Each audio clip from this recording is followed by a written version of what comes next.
ஒரு முறை இந்த மாதிரி பால் கேசரி செஞ்சு பாருங்கள். கண்டிப்பாக அடிக்கடி இதே மாதிரி தான் நீங்கள் கேசரி செய்வீங்க. இந்த மாதிரி கேசரி செய்யும் போது எவ்வளோ நேரம் ஆனாலும் ரொம்ப ரொம்ப சாஃப்டாகவும் டேஸ்ட்டாகவும் இருக்கும். வாங்க எப்படி செய்கிறதுன்னு வீடியோக்குள்ளே போய் பார்க்கலாம். ஃபஸ்ட்டு ஒரு பேனில் 2 ஸ்பூன் அளவுக்கு நெய் சேர்த்துக்கிறேன். நெய் கூடவே பார்த்திங்கன்னா 1/2 கப் அளவுக்கு ரவை சேர்க்குறேன். நீங்கள் எந்த கப்பில் வேணாலும் மெஷர் பண்ணிக்கலாம். ரவையை சேர்த்துட்டு நல்லா ஒரு 3லேருந்து 4 நிமிஷம் மீடியம் டு லோ ஃப்ளேமில் வச்சு கைவிடாமல் வறுத்துக்குங்க. ரவை கலர் மாறவே கூடாது.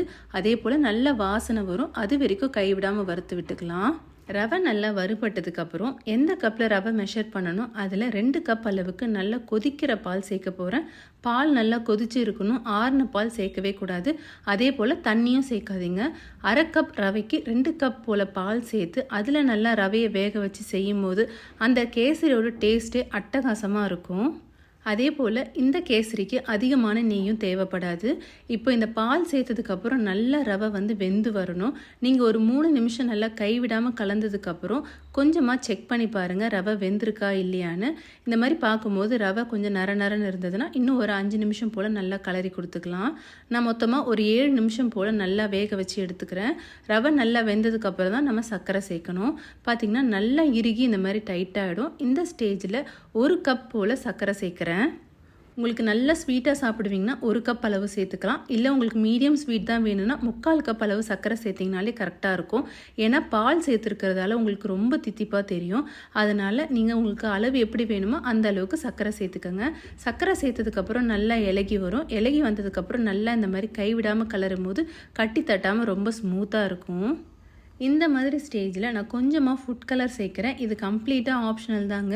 உங்களுக்கு விருப்பம் இருந்தால் சேருங்க, இல்லாட்டி ஸ்கிப் பண்ணிவிடுங்க. கேசரினாலே இந்த கலரோடு பார்த்து பழகிட்டதால் நான் கொஞ்சமாக ஃபுட் கலர் சேர்க்குறேன். ஃபுட் கலர் சேர்த்ததுக்கப்புறம் நல்லா கைவிடாமல் கலந்துக்க போகிறேன்.